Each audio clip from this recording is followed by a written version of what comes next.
Section 3.2, addition and subtraction of whole numbers. We were working last time with the models for subtraction. So just as a reminder, let's go to those 4 models and go through them real briefly, and then you guys are going to create something for me. The 4 models for subtraction, the first one is the takeaway model. It's the idea that you have something and you have some piece of it or some portion of it that's being taken away for some reason. The second one is the missing add-ins model. That's the idea that you need so many of something that you don't have all of what you need yet. The third one was the comparison model. This is the idea that you're taking 2 values and you're comparing them. So we had the example here of the points in a basketball game. And then the fourth one, is the number line model. And really the number line model can take the form of either any of the other 3. The difference is that with the number line model, you're doing something where you're measuring the length of something or the size of something. So in this case, we were doing it in miles. Okay? So what I want you to do in your groups is I want you and your partner to create one example of each of these 4 types. Okay? I don't really care if you solve it right now. I just want you to create the word problem that would surround that, because this is one of those specific places where the language of the problem can really be crucial in a child understanding what they actually need to do in this particular problem. So if you need to move your desks to scoot closer together, that's cool.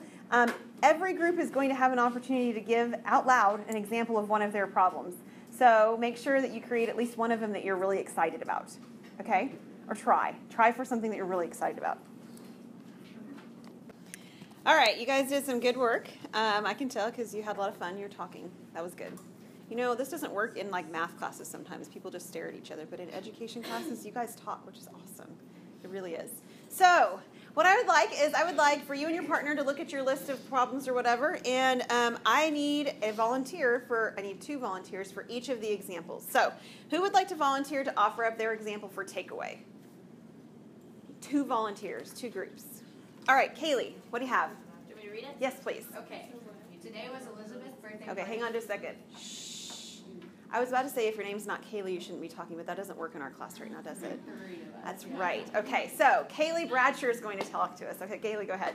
Okay, today was Elizabeth's birthday party at school, and she brought 24 cupcakes for the class. Only 19 students were present, and each received 1 cupcake. How many cupcakes does Elizabeth have left?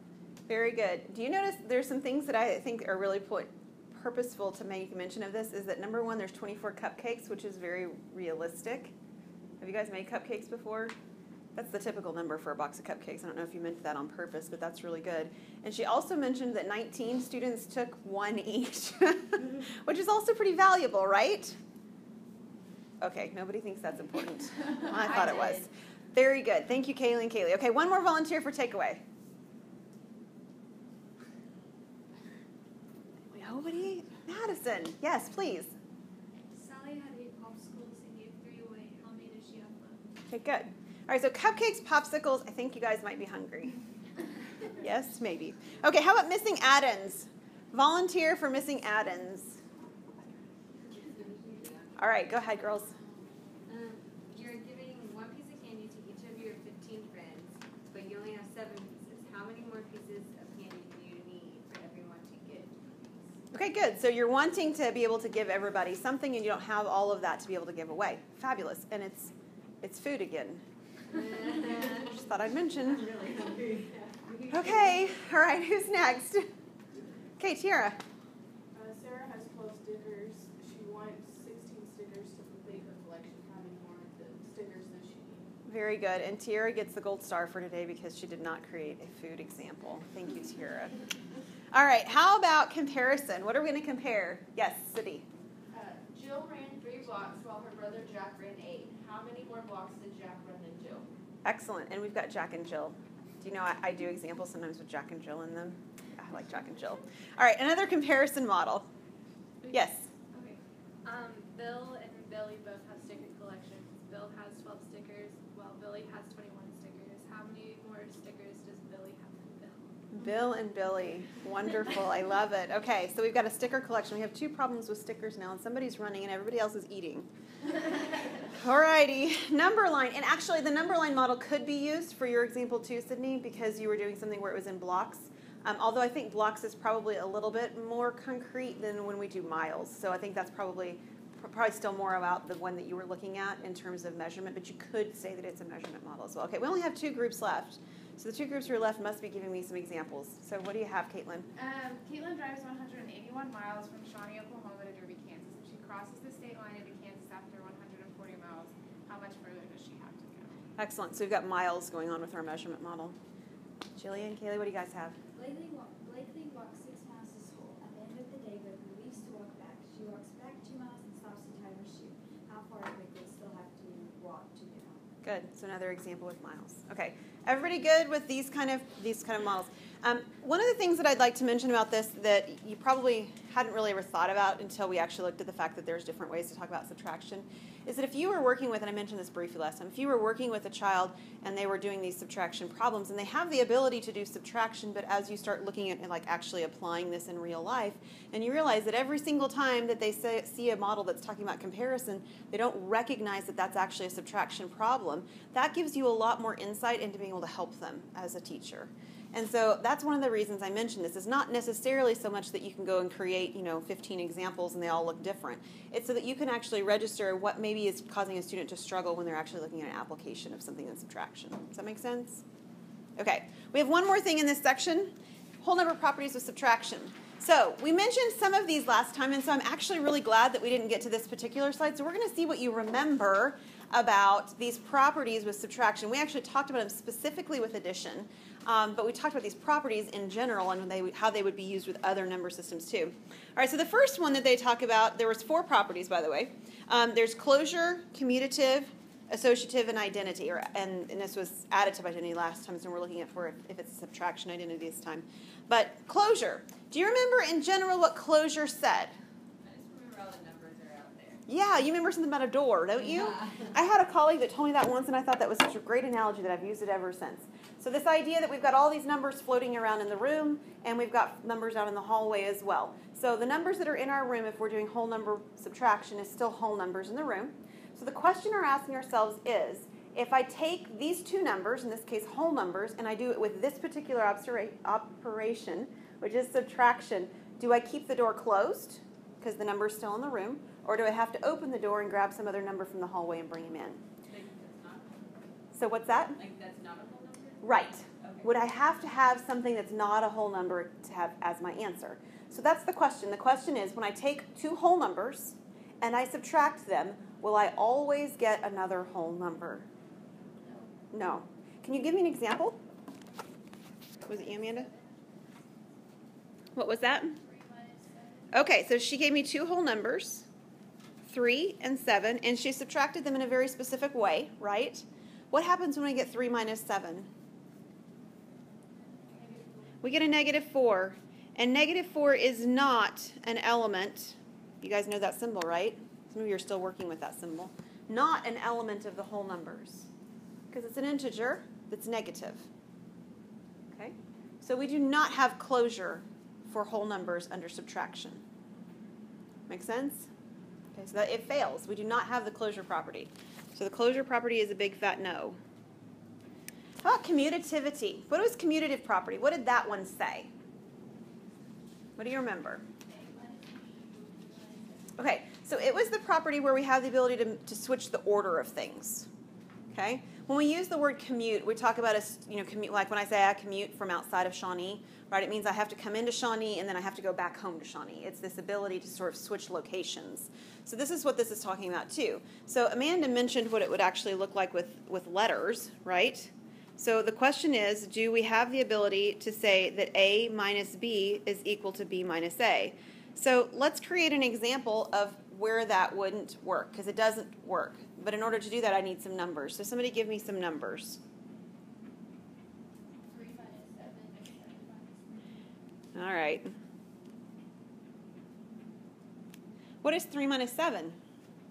We already did that one. That one's -4, which already has a problem and is not a whole number. But what about 7 minus 3? That one is actually +4, and these two, of course, are not equal. Okay? So I cannot switch orders around with subtraction. Now, interestingly, I do get the same value. I just get the opposite sign. So that's something to be aware of as you're doing that. I don't know if you guys have sort of thought through about that before, but I use that in my calculator all the time. I just ignore the sign when I want to subtract, and then it doesn't matter what order I use. So that's something of sort of practical value to you. But it doesn't work to actually give you the same exact value. All right, how about associative? Now, that one's probably a little bit trickier to just really think through if it works, so let's actually create a concrete example.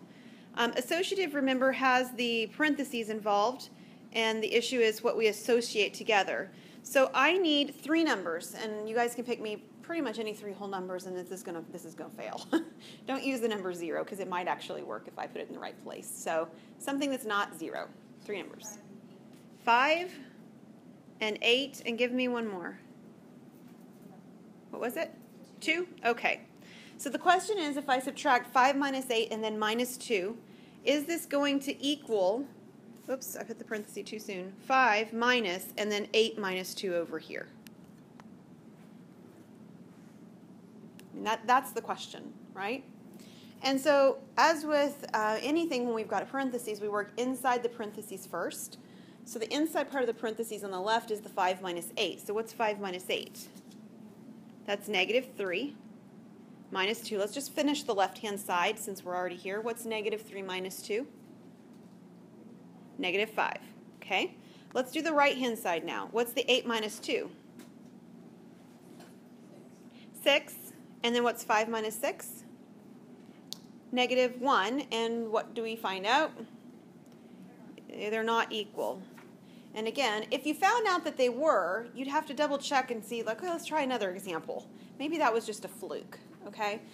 Because one example showing that something doesn't work, or something showing that something does work, does not mean it works all the time.